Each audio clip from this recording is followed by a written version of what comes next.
प्रिय साथियों, आज मैं basic method of mining, Indian coal mining का, अंडरग्राउंड कोल माइनिंग का Indian method, popular method, development working board and pillar by SDL और एलएसडी। हमारे यहाँ अंडरग्राउंड माइनिंग ज़्यादातर ड्रिफ्ट थ्योरी से बना हुआ है, मॉडरेट थिकनेस है और बोर्ड एंड पिलर मेथड से वर्किंग होता था।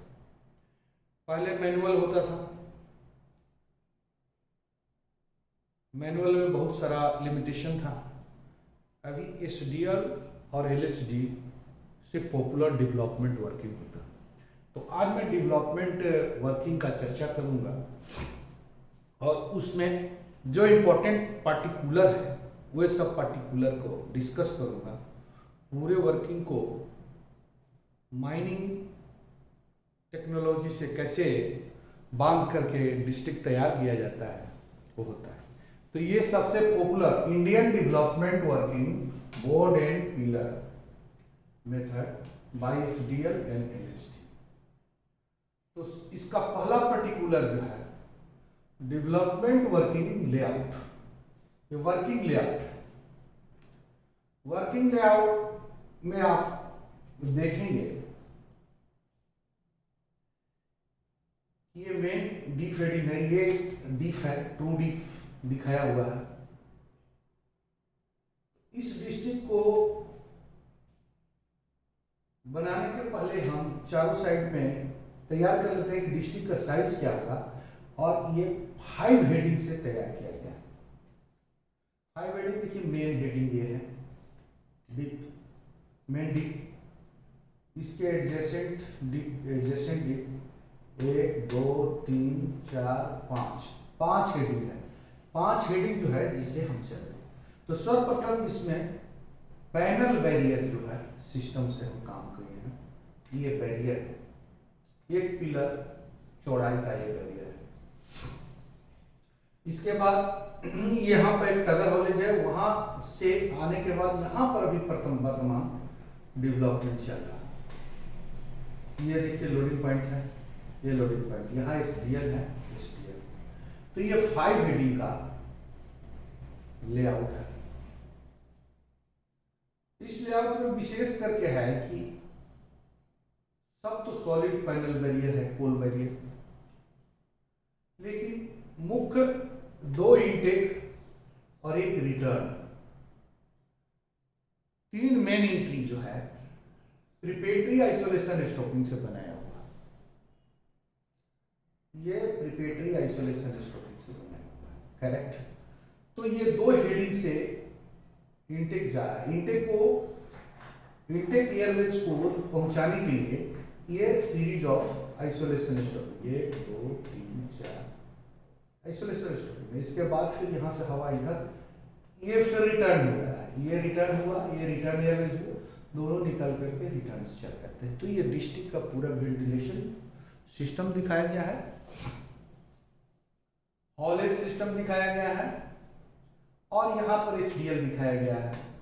इस एसडीएल में इस लेवल में 1 फेस 2 फेस है, ये जाते आगे जाकर के फिर इससे ज्वाइन हो जाएगा, तो स्क्वायर अप होगा, ये पिलर बनेगा, पिलर फॉर्मेशन। इसी मतलब ऐसी तरह से करते हुए डेवलप करते हुए पिलर फॉर्मेशन होते हुए यहाँ तक पहुंचा। ये बेंडिंग है। इसके विभिन्न चीज को समझाने के लिए यहाँ सीरियली किया गया है। जैसे मान लीजिए ये है 1 नंबर टगर हॉलेज, दूसरा एसडीएल इंगित करता है 2 2, तीसरा ट्रैक लाइन करता है, ये ट्रैक लाइन आया यहाँ से, फिर ऐसे आया, ऐसे डी, ऐसे ट्रैक लाइन। चौथा वेंटिलेशन स्टॉपिंग, ये वेंटिलेशन स्टॉपिंग इंगित करता है। बता दूं, ये वेंटिलेशन स्टॉपिंग है, ये वेंटिलेशन स्टॉपिंग इंगित कर रहा है। इसके बाद ब्लू कलर से दिखाया हुआ है इनटेक जो यहाँ किया है, और रेड से दिखाया हुआ है रिटर्न, ये रिटर्न है।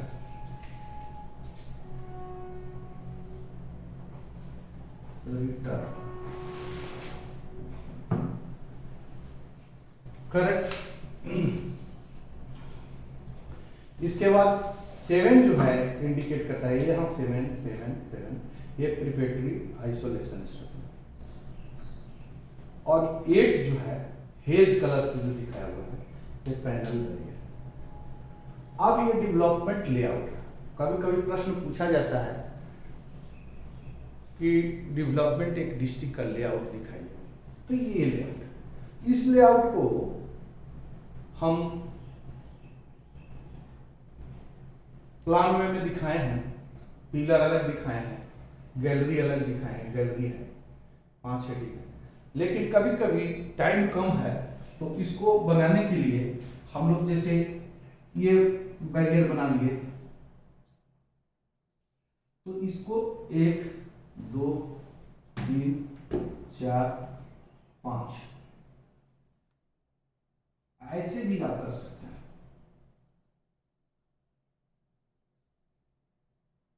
ऐसे भी आप बना सकते हैं।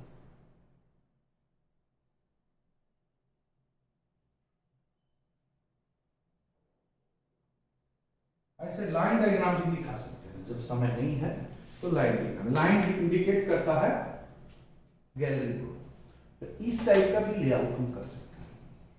अब आइए, ये board and pillar development working का पार्टिकुलर क्या क्या है, ये तो लेआउट आपको बताया गया, जो अपने आप में समझना बहुत जरूरी है।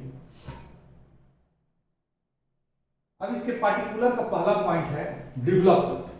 डेवलपमेंट किसे कहते हैं? Network of galleries perpendicular each other like deep और स्ट्राइक। डीप क्या है और स्ट्राइक क्या है? देखिए, डीप, फुल डीप ये है, तो ये डीप हुआ, और डीप के 90 डिग्री 90 डिग्री पर स्ट्राइक हुआ।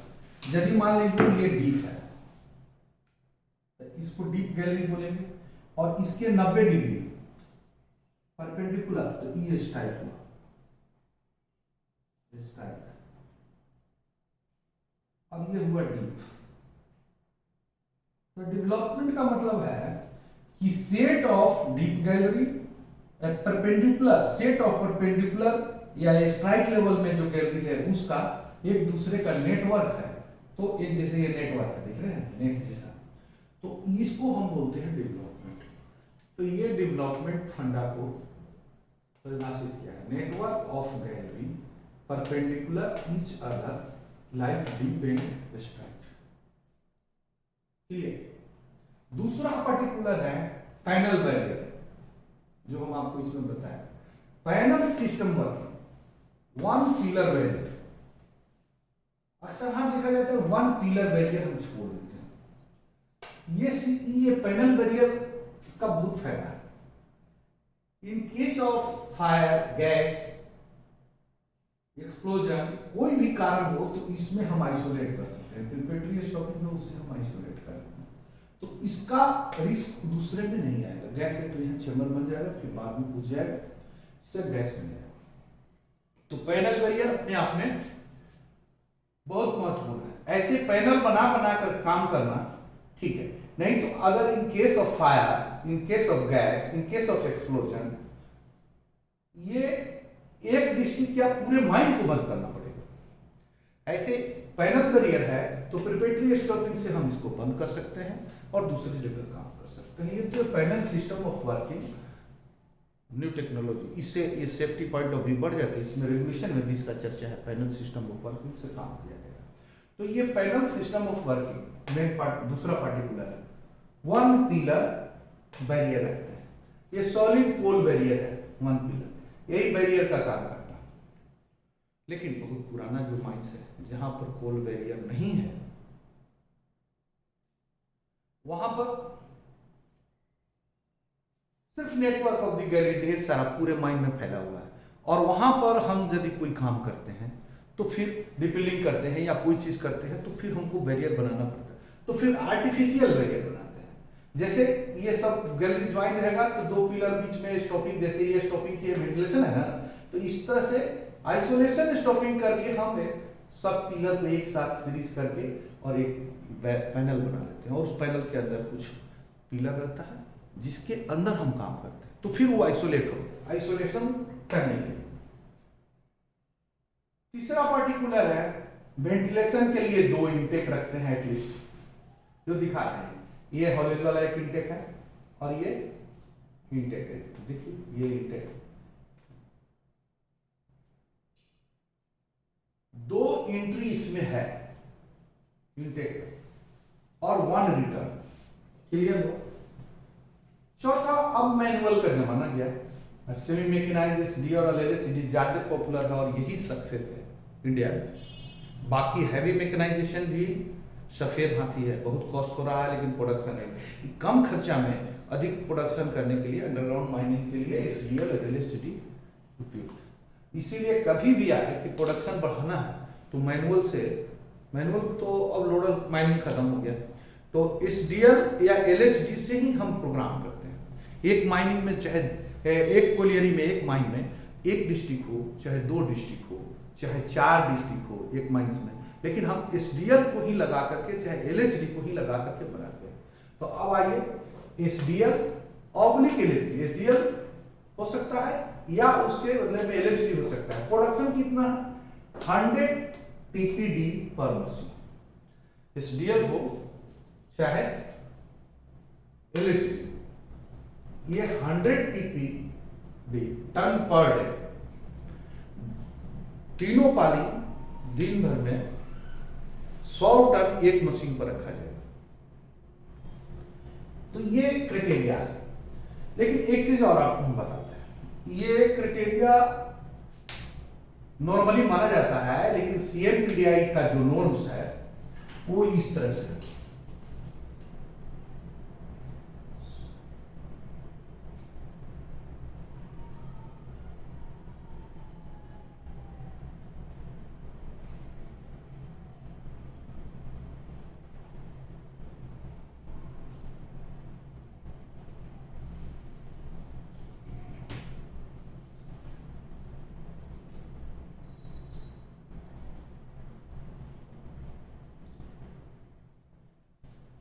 देखिए फर्स्ट तो है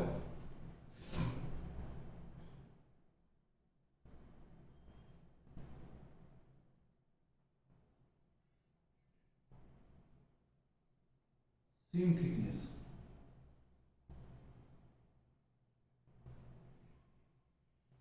दूसरा है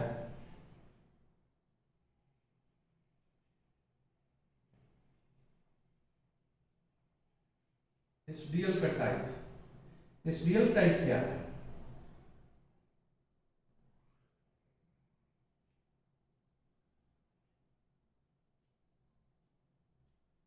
अब ये मानी सीम थिकनेस है 2.5 मीटर या 2 metre, 2.5 metre, 3 metre.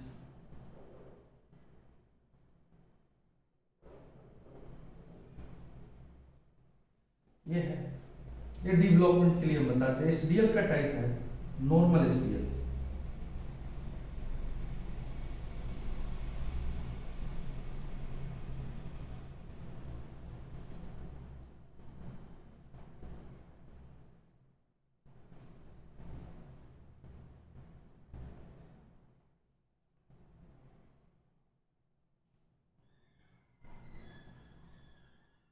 Normal SDL चैन कन्वेयर एसडीएल। सीएमपीडीआई का नॉर्म है कि यदि थिकनेस 2 मीटर, 3 मीटर में मान लीजिए थिकनेस, ठीक है, तो 2 मीटर है तो नॉर्मल एसडीएल जिसमें बकेट में चैन नहीं है और 2 मीटर का हाइट है, तो उसको हिला करके टब लोडिंग कर रहा है चाहे बेल्ट लोडिंग कर रहा है, तो उस स्थिति में इसका टारगेट है 100, ये मिनिमम। इसके बाद 2.5 मीटर हुआ तो इसका हो गया 110, ये हो गया 120। चैन कन्वेयर है तो उसकी एफिशिएंसी एसडीएल का बढ़ेगा। तो चैन कन्वेयर है तो ये 2 मीटर है तो ये आ जाएगा 110, ये हो जाएगा 120 और ये हो जाएगा 140। इतना टिप डी रहेगा।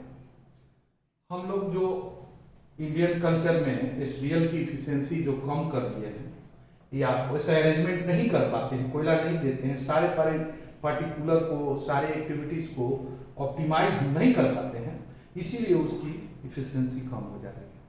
तो 100 हम पकड़ ले रहे हैं, बट ये जो 100 टीपीडी पर मशीन नहीं है। अब देखिए जो 3 मीटर का सीम है तो 120 है, बिना चैन के, चैन के साथ तो 140 टन हो गया।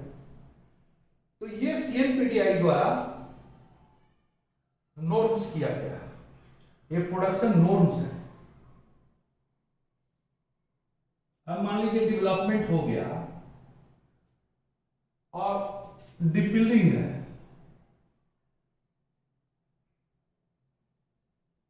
डिपिलिंग यदि कर रहे हैं तो उस स्थिति में डिपिलिंग में भी ये जो है ये मोटा मोटी 120 140 ये एफिशिएंसी रहेगा।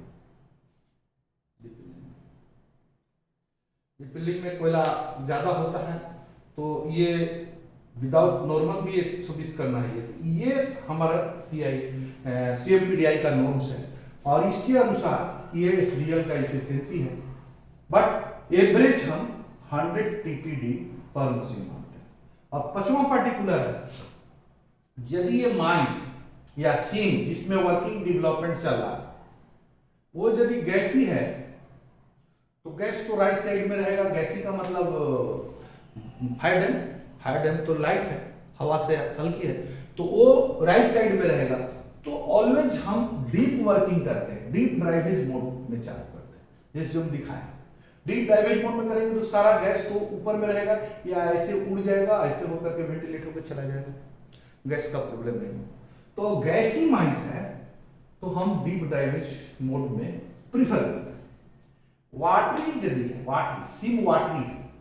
सीम वाटरी है तो ड्राइवेज लेवल ड्राइवेज मोड करते हैं। ये L4 लेवल क्लियर, लेवल से हम चलाएंगे, तब ये जो है लेवल में हम चलाएंगे।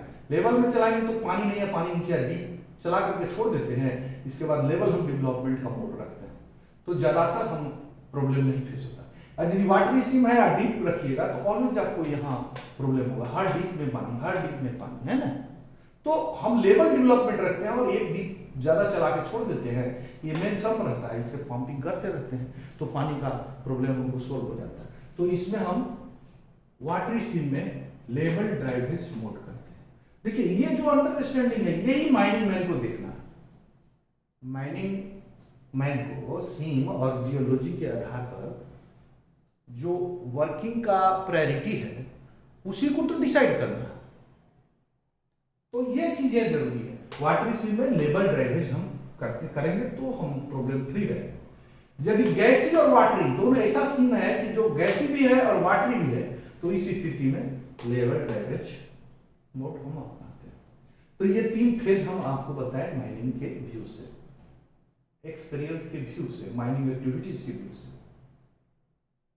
तो इसको ध्यान में रखना होगा कभी डिस्ट्रिक्ट करने से। आपका कैसा सीम है, कौन सीम में कैसा माइंस है, उस माइंस में डेवलपमेंट आप कर रहे हैं बोर्ड एंड पिलर, तो ये एक्टिविटीज को ध्यान दीजिएगा कि हेडिंग जो हम चलाएंगे उसका मोड क्या होगा, ड्राइवेज मोड क्या होगा, लेवल ड्राइवेज होगा या डीप ड्राइवेज होगा। क्लियर। अब आइए ट्रांसपोर्ट सिस्टम। ट्रांसपोर्ट सिस्टम देखिए यहाँ ट्रांसपोर्ट में भी आपको डिसाइड करना पड़ेगा। ये ट्रैक ट्राफ सिस्टम होगा, जैसे दिखाया गया ट्रैक और टब सप्लाई किया जाएगा, एसडीएल टब में लोड करेगा, चलाया जाएगा। ये यहाँ का पॉपुलर मेथड है, ट्रैक और टब। ट्रैक मतलब railway track, railway rail line तो हम बनाते हैं, ट्रैक बनाते हैं, रेल ट्रैक।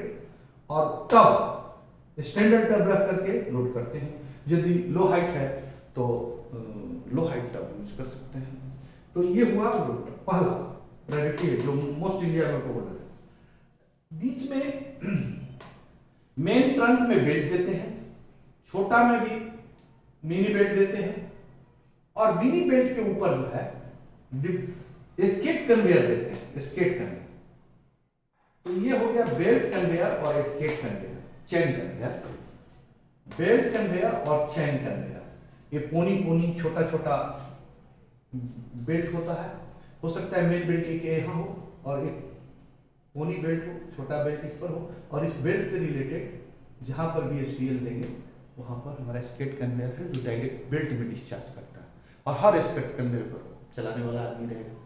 तो इस स्थिति में हमारा ये दो ट्रांसपोर्टिंग में से चुना है, या जो माइन के लिए प्रिफरेबल है, जो एवेलेबल है, मैकेनाइजेशन वाइज है, जो भी mechanisation by availability by mine में जो इजी वे में अवेलेबल है, तो उसमें हम उसको टर्न करेंगे। जैसे पहले ट्रैक लाइन है, टर्ब है, तो ट्रैक लाइन और टर्ब में चेंज करेंगे। यदि हमारे पास मैनेजमेंट के पास फंड है या वैसा प्रोविजन है कि बेल्ट स्केट कन्वेयर दे दिया, तो बेल्ट और स्केट कन्वेयर, ये दो ट्रांसपोर्ट में से कोई एक चुनना है। अब आइए 7 पैरामीटर। 7 पैरामीटर जो है, 7 पैरामीटर है मशीन का।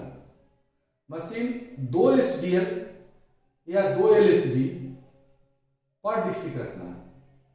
ये एक डिस्ट्रिक्ट पर कितना रहेगा? 2 SDL और 2 LHD। तो इसमें हमको प्रोडक्शन जो है 200 TPD। इसमें है नंबर ऑफ मशीन, कभी 3 SDL का भी और 3 LHD का भी हो सकता है, या इधर SDL होगा चाहे LHD होगा। तो 3 LHD के लिए इतना। तो अब देखिए 3 LHD में हम 6 हेडिंग है, नंबर ऑफ फेसेज और हेडिंग्स। हेडिंग हम दो तरह का रखते हैं, 5 हेडिंग जैसे दिखाया गया है, 5 हेडिंग, और 6 हेडिंग का भी डिस्ट्रिक्ट होता है। तो जहां पर 3 मशीन रखना है वहां तो 6 हेडिंग देंगे ही। जहां पर 2 मशीन है 5 हेडिंग दे सकते हैं, 6 हेडिंग दे सकते हैं, बोथ। तो ये नंबर ऑफ फेसेस क्या है? 2n-1, n हुआ नंबर ऑफ हेडिंग्स, उसके आधार पर 5 हेडिंग के लिए 5 दूनी 10 -1 9, 6 हेडिंग के लिए 11। तो 9 फेसेस और 11 फेसेस की अवेलेबिलिटी एवरेज हमको मिलेगी। इसके कैलकुलेशन के लिए ये थम्स अप। अब आइए 9वां जो पार्टिकुलर है, 9वां पार्टिकुलर जो है, हाइट 3 मीटर से अधिक नहीं होगा, विड्थ 4.8 मीटर से अधिक नहीं होगा।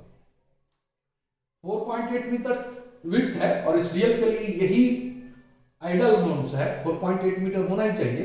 4.8 से यदि हम कम रखेंगे तो SDL को आने जाने और साथ में जो पैरेलल में केबल मैन हैंडलिंग जो करते हैं वो अनसेफ हो जाएगा। ड्रिल होल का लेंथ जो है 1.4 मीटर, ड्रिलिंग बर्मा जो है 1.4 मीटर। पैनल साइज जो है इंक्यूबेशन पीरियड के ऊपर डिपेंड करेगा। अब इंक्यूबेशन पीरियड जो है 1 मंथ। इंक्यूबेशन पीरियड क्या है? इंक्यूबेशन पीरियड जो है किसी भी डिस्ट्रिक्ट में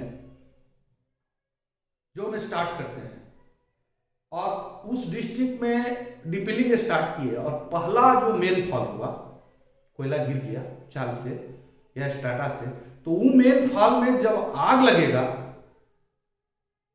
तो आग लगने का जो जब से मेन फॉल हुआ और कब उसमें स्पॉन्टेनियस हीटिंग हुआ, कितना देर के बाद आग लगा, इस पीरियड को ही हम इंक्यूबेशन पीरियड करते हैं।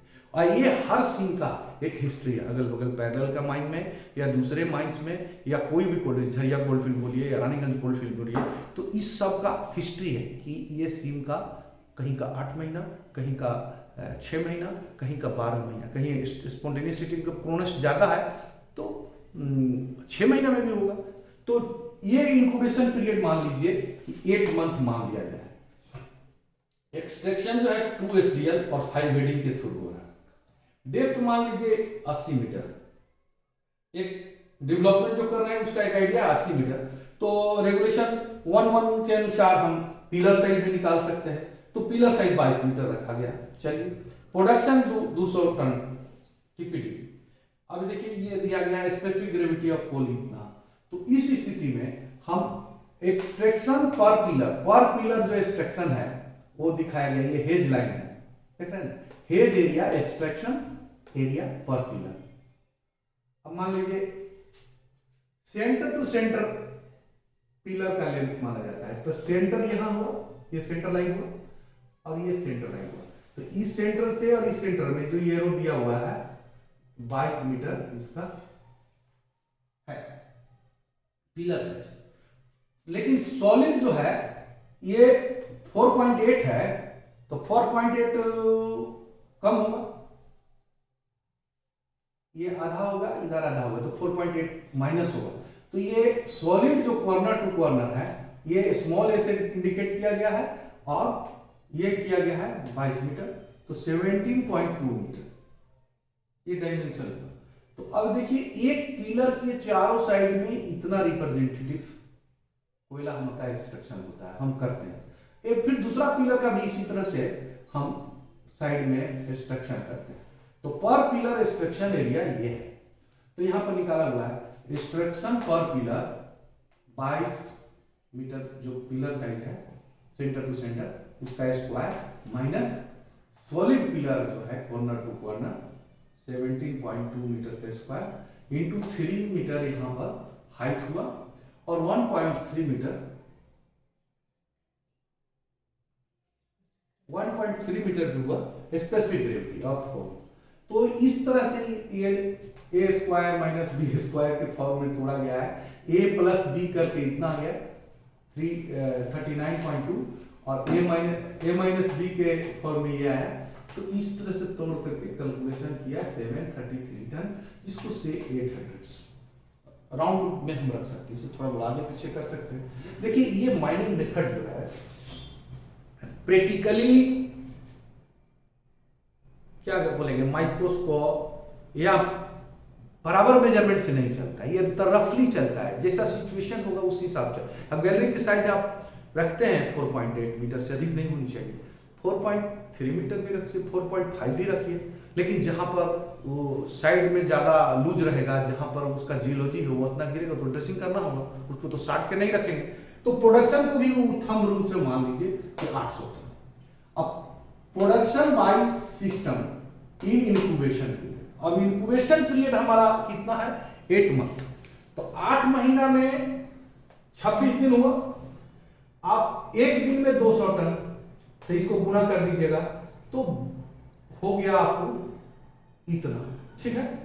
इतना आने के बाद नंबर ऑफ पिलर पर पैनल, एक पैनल पर कितना पिलर होगा, तो चूंकि हम 800 टन यहां हम निकालते हैं एक पिलर से, तो 800 हम भाग देंगे, डेवलपमेंट में हमको 52। अब बताइए 52 पिलर एक पैनल में होगा, तो ये पैनल साइज क्या होगा कि 52 पिलर का होगा, जिसमें यदि 5 हेडिंग रखते हैं तो 1 2 3 4 पिलर होगा, तो 4 पिलर और 13 पिलर डीप साइड में होगा, 13 पिलर, तो 4 × 13 4 पिलर स्ट्राइक साइड में हुआ और 13 पिलर डीप साइड में। क्लियर? ये हम बेसिक फंडा जो माइनिंग का है, एक पैनल का साइज क्या होगा, कितना पिलर, 52 पिलर, कहीं कहीं 40 पिलर भी होता है, कहीं कहीं 32 पिलर भी होता है, लेकिन इंक्यूबेशन पीरियड से ज्यादा हम नहीं रख सकते। ये 52 पिलर है तो इसको हम कम भी कर सकते हैं, 52 पिलर से ज्यादा हमको नहीं रखना है, नहीं तो उसको निकालते निकालते उसमें आग लग जाएगा। हमको आग लगने और स्पॉन्टेनियस हीटिंग के पहले इंक्यूबेशन पीरियड के अंदर हम डेवलपमेंट करके इसको सील कर देंगे, फिर दूसरा पैनल डेवलप करेंगे। इसी टाइप का ऐसे ऐसे पैनल एक माइंस में कई ठो हो सकता है। हम एक पैनल का चर्चा करेंगे, पूरे माइंस का हम चर्चा नहीं कर रहे, एक पैनल का चर्चा कर रहे हैं। इसलिए स्पष्ट दिमाग में डाल लीजिए कि ऐसे पैनल एक माइंस में कई ठो हम बना सकते हैं, कितने 2 3 4 बना सकते हैं, वो डिपेंड करता है कि माइन का इक्विवेशन कितना है। आपको टारगेट है कि माइन इस माइन से कितना प्रोडक्शन करना है, प्लान क्या है, तो हर डिस्ट्रिक्ट में आप 2-2 स्टील दे दीजिए और ऐसा ही डिस्ट्रिक्ट बना दीजिए। तो यहां पर हम पैनल साइज के बारे में आपसे चर्चा की कि पैनल साइज क्या होगा, कैसे निर्धारित करते हैं, उसका ट्रेनिंग, और ये बताएं कि एक पिलर पर एक्सट्रैक्शन कितना होता है, वो पिलर का डायमेंशन दे करके मैथमेटिकल कैलकुलेशन है और कुछ है नहीं। इससे हम ये भी निकाल सकते हैं कि कितना, इतना हम निकाल लिए, ये पूरा 22 × 22 का जो पिलर है उसमें हम 800 निकालते हैं, तो परसेंटेज भी निकाल सकते हैं, परसेंटेज ऑफ एक्सट्रैक्शन इसी फॉर्मूला से निकलेगा। बट ये विषयांतर है, अभी हम आपको मेथड ऑफ वर्क बता रहे हैं। अब आ जाइए पैनल साइज पर्टिकुलर खत्म हो गया। अब आइए 11 पर्टिकुलर है जो ड्रिलिंग पैटर्न, ये बहुत इंपॉर्टेंट है। ड्रिलिंग पैटर्न जो है कोयला इंस्टीट्यूट रूप में है, कोयला में कोल सीम में कोयला इंस्टीट्यूट है। आपको कोयला लूज करके तोड़ना है, बारूद आप एक्सप्लोसिव स्टार्ट इस्तेमाल कीजिएगा, यूज कीजिएगा, तो उसके लिए आपको ड्रिलिंग पैटर्न कैसे ड्रिल कीजिएगा कि कम से कम एक्सप्लोसिव में अधिक से अधिक कोयला आपको मिले, एक्सप्लोसिव खर्चा कम हो, कोयला ज्यादा टूटे। तो इसके लिए होल का जो पैटर्न है वो या बारूद जो उसमें देते हैं कितना उसकी क्वांटिटी, और डिले सेटिंग, डिटोनेटर का डिले होता है, मल्टी सेकेंड डिले डिटोनेटर इस्तेमाल करते हैं, तो ये डिले का सेटिंग के अनुसार हमारा ड्रिलिंग पैटर्न, यहां एक ड्रिलिंग पैटर्न दिखाया गया। देखिए ये रूफ है, ये फ्लो, इसमें चार करके है, और नीचे भी 4 है, बीच में भी 4 है, और बीच में एक होल किया हुआ है। तो ये फर्स्ट 1 2 3 3 का ये 1 नंबर डिले से स्टार्टिंग डिले दिए। फिर देखिए ये जब आवाज हो जाएगा तो फिर दूसरा डिले यहां पर देते हैं। डिले तो हम सेट करते हैं, लेकिन पहले ये फूटता है, तो ये 3 फेज देता है, इसके बाद फिर 2 नंबर फूटेगा, इसके बाद फिर 3 नंबर फूटेगा, फिर इसके बाद 4 नंबर फूटेगा। यानी फर्स्ट डिले में 3 हो, सेकेंड डिले में 4 हो, थर्ड डिले में 4 हो, और फोर्थ डिले में, ठीक है ना, यहां देखा हुआ तो 14 को 14 होल्स है, तो 14 होल्स डिले क्या है, 1 नंबर का 3, 2 नंबर का 4, 3 नंबर का 4 और 4 नंबर का 2। तो ये एक फेस हो 14 को 14 डिटोनेटर यूज करते हैं। तो टोटल होल्स कितना है एक फेस में, 14। एक्सप्लोसिव कार्टिज कितना लगता है, एक होल में 2 देते हैं, 14 गुने 2 14 28 कार्टिज हमको लगेगा। एक कार्टिज का वेट है 200, 180 भी हो सकता है, तो 180 से भी गुना कर सकते हैं, 2 से भी कर सकते हैं, 2 क्योंकि 200 ग्राम का भी आता है, 180 का भी आता है। तो हम जहां जैसे भी वेट ऑफ एक्सप्लोसिव हो गया 200 से किए हैं, तो 5.6 केजी, एक फेस में 5.6 केजी। अब देखिए 80 डिटोनेटर पर शिफ्ट हम फोड़ सकते हैं। अब मान लीजिए पुल हमारा जो है, होल तो ड्रिल बर्मा हम करते हैं 1.4, लेकिन पुल जो हमारा 1 मीटर आता है, हार्ड कोयला यदि है तो पुल 1 मीटर आता है, तो उसके हिसाब से कोल प्रोडक्शन पर face 4.8 into 3 into 1, 4.8 metre width हो गया, 3 मीटर हाइट हो गया, 1 हो गया पुल, और 1.3 जो हो गया, तो ये 18 टन थ्योरेटिकली आ रहा है, लेकिन ये 16 टन 15 टन 14 टन ये तो आता ही, 3 मीटर का यदि सीन है तो ये आएगा। तो ये आपको आ गया कोल प्रोडक्शन। तो ये पार्टिकुलर हुआ कोल प्रोडक्शन का। अब इसको हम थोड़ा मिटा देते हैं, जो नॉर्म्स लिखे हैं, चाहे यहां पर हम आपको बताते हैं, यहां पर बताते हैं। ये 12 हो गया। अब ये 13 पार्टिकुलर है कि ये जो आप गैलरी चलाइएगा, डेवलपमेंट करते चले जा रहे हैं, पिलर बनाते जा रहे हैं, तो उस गैलरी को सपोर्ट सिस्टम क्या रखिएगा, वहां तो एसडीएल चलेगा। आप एडिशनल सपोर्ट भले प्रॉप या कॉब अगल बगल रख सकते हैं, लेकिन जब एसडीएल अप्लाई करेगा तो इंटीग्रल सपोर्ट हमारा है रूफ बोल्टिंग।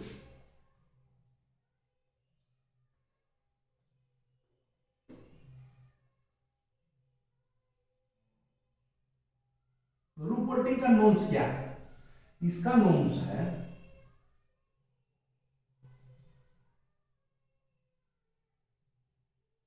7 टन पर 1 रूफ बोल्ट।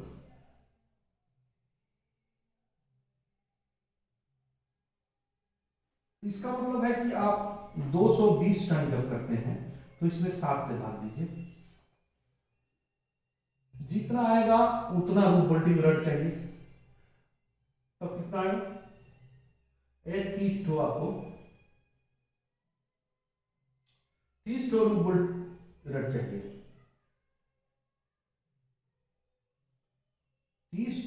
13 रूफ बोल्ट आपको चाहिए पर डे। तो 10-12 रूफ बोल्ट आपको एक शिफ्ट में आपको चाहिए। और एक रूफ बोल्ट पर आपका 6 कैप्सूल चाहिए, सीमेंट कैप्सूल। रेजिन बोल्ट से भी कर सकते हैं। तो ये हमारा रिक्वायरमेंट है जो पर डे इस तरह से आता है। तो ये हुआ लॉन्ग वॉल का डेवलपमेंट लेआउट। ये विभिन्न पर्टिकुलर कैसे कैलकुलेशन किया। अब इसमें 2 इंपॉर्टेंट पॉइंट्स हैं, 2-3 important point. First, list of machinery, क्या क्या मशीनरी इसमें लगेगा, सेमी मैकेनाइज्ड है। और दूसरा, लिस्ट ऑफ मैन पावर कितना लगेगा। लिस्ट ऑफ मशीनरी जब आप निकाल लेते हैं तो मशीनरी के अकॉर्डिंग, हॉलेज के या इसके एसडीएल के अकॉर्डिंग या पंप के अकॉर्डिंग, आप पूरे माइन एक डिस्ट्रिक्ट में कितना आपको मैन पावर चाहिए, वो एक डिस्ट्रिक्ट मैन पावर आएगा। डिस्ट्रिक्ट मैन पावर जब आ जाता है और प्रोडक्शन तो 200 टीपीडी है, तो तीनों पाली मिलाकर जितना मैन पावर इंगेज करते हैं तो डिस्ट्रिक्ट ओएमएस निकाल सकते हैं। ये 3 पार्टिकुलर इसमें है जो आपसे फिर मैं इसको चर्चा करता हूँ। तो इसको मैं मिटा देता हूँ।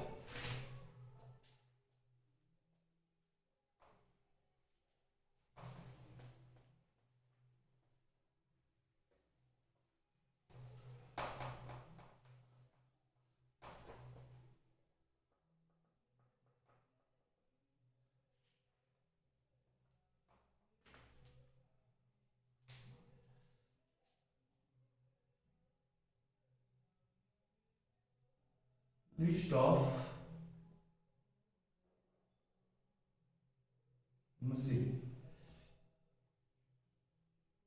देखिए इसमें इलेक्ट्रिकल मैकेनिकल दोनों आता है, लेकिन पहले हम बता रहा हूं एसडीएल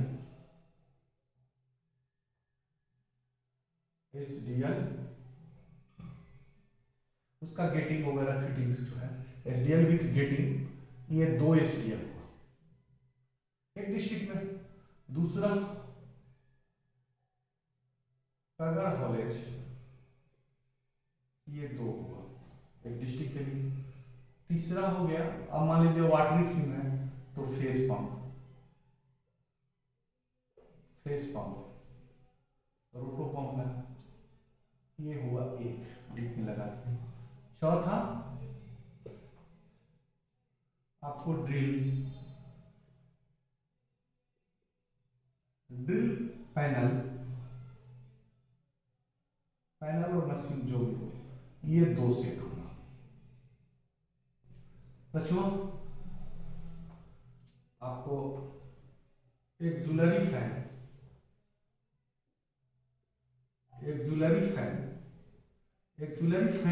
2 होगा प्रत्येक एसडीएल के लिए।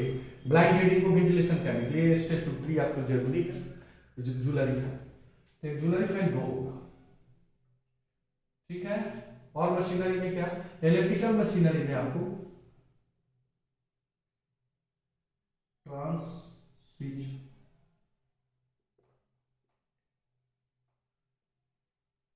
गियर बॉक्स, स्विच गियर जिसको बोलते हैं, स्विच गियर, गेटिंग, ये लाइटिंग ट्रांसफार्मर हो गया,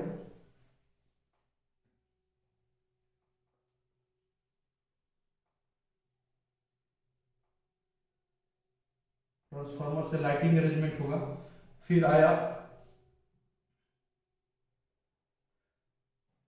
लाइटिंग ट्रांसफार्मर और मशीनरी के आपको आता है, हाँ, सिग्नलिंग के लिए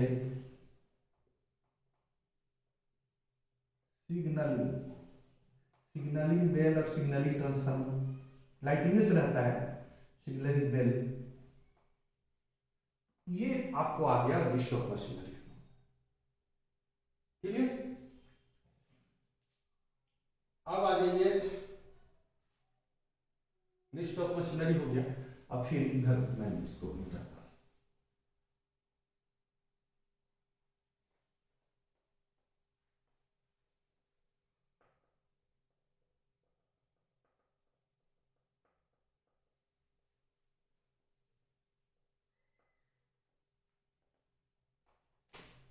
अभी जैसे मान लीजिए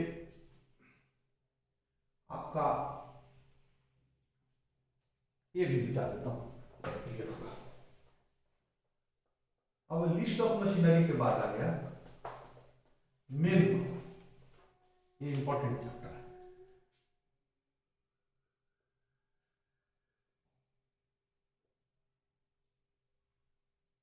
मैन पावर फॉर डेवलपमेंट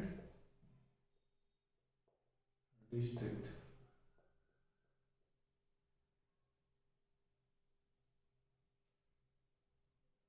तो पहले तो यहां आप लिख लीजिए डिजिग्नेशन, यहां पर एक कॉलम बना दीजिए, ठीक है। इसके बाद इसको लिख दीजिए फर्स्ट शिफ्ट,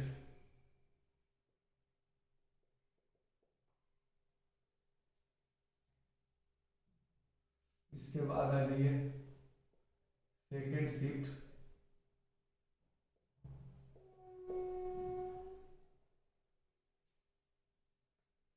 इसके बाद आ जाइए थर्ड शिफ्ट, 3 शिफ्ट में काम होगा, थर्ड शिफ्ट ये आ जाइए, और यहां पर आ गया जनरल शिफ्ट।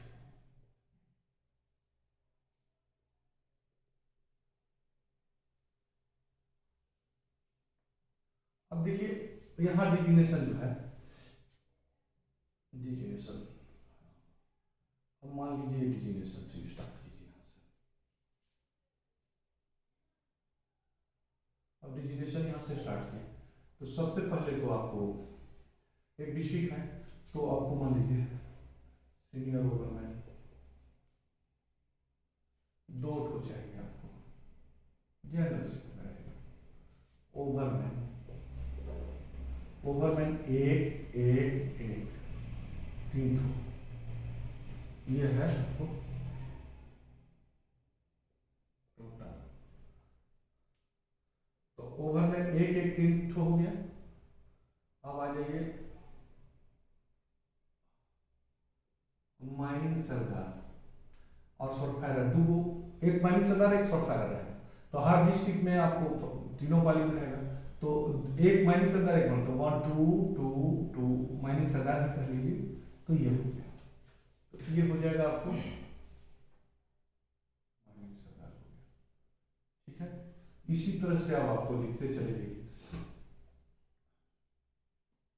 एसडीएल ऑपरेटर, आपको एसडीएल ऑपरेटर है 1 1 1 3 गो, आप केबलमैन 1 1 1, इसके बाद फिर आ जाइए डीलर, डीलर आ गया आपको 3 3 3। अब ये explosive carrier, explosive carrier, explosive carrier आ जाइए 3 3 3, एक्सप्लोसिव कैरियर 3 3 हो गया। इसके बाद फिर आ गई है प्रेशर, प्रेशर हुआ 1 1 1, क्लीनर, क्लीनर हो गया आपको 1 1 1 बेलचा है। इसके बाद फिर आ गया आपको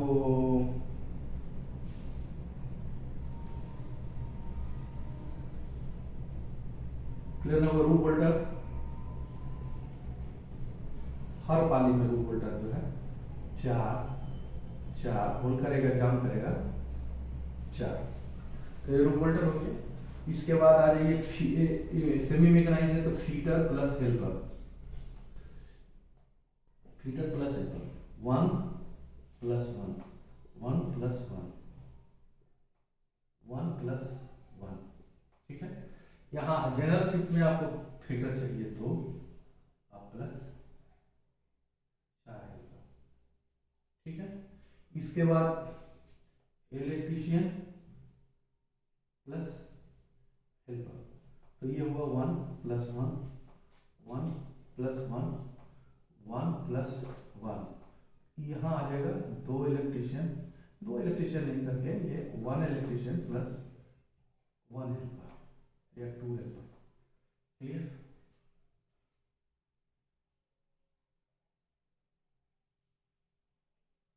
स्ट्रेट लाइन ये हो जाएगा 1 प्लस 1, एक मिस्त्री हुआ एक हेल्पर हुआ, 1 प्लस 1 1 प्लस 1 1, ये आपको हो गया 2 1 देखिए 1 प्लस 3।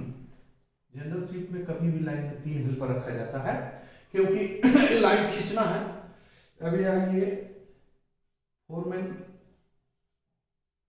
फोरमैन हो गया आपको, फोरमैन जनरल शिफ्ट में 1, इलेक्ट्रिकल सुपरवाइजर सुपरवाइजर 1, ये हुआ मैन पावर।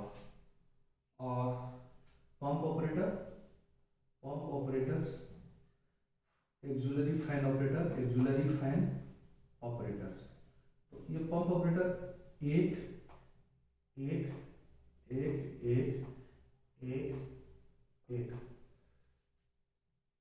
और ये इलेक्ट्रिकल सुपरवाइजर तीनों पाली में नहीं होगा, 1। कुछ और छूट गया। अब मान लीजिए टेंडेल जो है जनरल शिफ्ट लिखते हैं, टेंडेल हर जगह 8 थोड़ा आता है, 8 टेंडेल में आपको हो जाएगा। तो ये मेन पावर है। अब इसमें टोटल जोड़ लीजिए, ये ओवरमैन का हुए 1 2 3 4 5 ठो ओवरमैन हो गया, माइनिंग सरदार 6 ठो हो गया। आपको आ जाइए एचडीएल ऑपरेटर 3 3 3 3 6, आइए 9, ये फिर 9, और ये हो गया आपको ड्रेसर 3, ये हुआ क्लीनर 3, ये हुआ आपको लो वोल्टर 12, ये हुआ कीटर टेक्नीशियन के जगह हो गया 2 2 2 4 6 और ये 4 2 6 12, ये हो गया आपको 6 2 12, यहाँ पर भी ये 12 हो गया, 12 नहीं है 11 होगा, 11 होगा। और ये हो गया आपको ट्रैक लाइन मिस्त्री 2 3 6 और 6 और 4 10, और ये आ गया फोरमैन 1 और इलेक्ट्रिकल सुपरवाइजर 1, तो 2 हो गया यहाँ, और इधर हो गया आपको 3 और 3 6 हो गया। तो टोटल कितना मैन पावर हो गया जुड़ी 5 6 11 और 6 17 और 9 16 और 6 25 अच्छा 31 और 10 41 और 3 43 और 12 55 और 10 हो गया आपको 65 66 और 10 76 77 78 और 6 84 मेन पावर हो गया total 84 main power, 84 main power हो गया। टोटल आपको तीनों पाली में टोटल मेन पावर हो गया अप्रोक्सीमेट 84, ठीक है। और टोटल प्रोडक्शन हो गया, टोटल प्रोडक्शन हो गया आपको कितना 200। तो ओएमएस कितना हो गया, ओएमएस ये डिस्ट्रिक्ट ओएमएस हुआ, डिस्ट्रिक्ट, इसमें और जो माइनिंग का एसेस है उसको छोड़ा हुआ, तो डिस्ट्रिक्ट ओएमएस कितना हो गया 200 डिवाइडेड बाय 84, तो हो गया डिस्ट्रिक्ट ओएमएस 2 पॉइंट कितना हो गया 2 पॉइंट समथिंग है 2.38 या 4 2.4 से 2.4, ये डिस्ट्रिक्ट ओएमएस पूरा माइन का ओएमएस। कभी कभी जो एक माइन में 4-5 गो डिस्ट्रिक्ट है, सरफेस का भी मेन पावर है, उस सब को लेकर माइन ओएमएस जो है वो आपको एक्सपेक्टेड रहता है 0.65 से ऊपर। 0.65 से ऊपर जब OMS है तभी तो सही माना जाता है और नहीं तो कम। तो ये हुआ आपका पूरा कंसेप्ट जो डेवलपमेंट का होता है। तो साथियों ये डेवलपमेंट वर्किंग या अंडरग्राउंड माइंड डेवलपमेंट वर्किंग और उसके सारी सिनेरियो को नियंत्रण करना विभिन्न एक्टिविटीज में, विभिन्न सारी पर्टिकुलर में, इसको समझना एक माइंड ऑपरेटर के लिए बहुत जरूरी है। और ये समझने के बाद फिर उसका जनरल सेफ्टी भी आता है, तभी आप लेजिस्लेशन वर्किंग का कंसेप्ट यदि आपको क्लियर नहीं हो तो लेजिस्लेशन कंसेप्ट क्लियर नहीं होगा, या उसका और गैस टेस्टिंग भी आप एग्जामिनेशन देने जा रहे हैं तो ये सारी चीज़ें आपको जरूरी है। जैसे कि पूछ देगा कि गैसी माइंस में हेडिंग का मोड, चलाने का मोड क्या होगा, तो कैसे बताइएगा। मैं समझता हूँ ये सेशन आपको अच्छा लगता हो और थोड़ा लंबा सेशन हो, लेकिन फिर भी यदि अच्छा लगे तो माइनिंग चैनल को सब्सक्राइब कीजिए। धन्यवाद।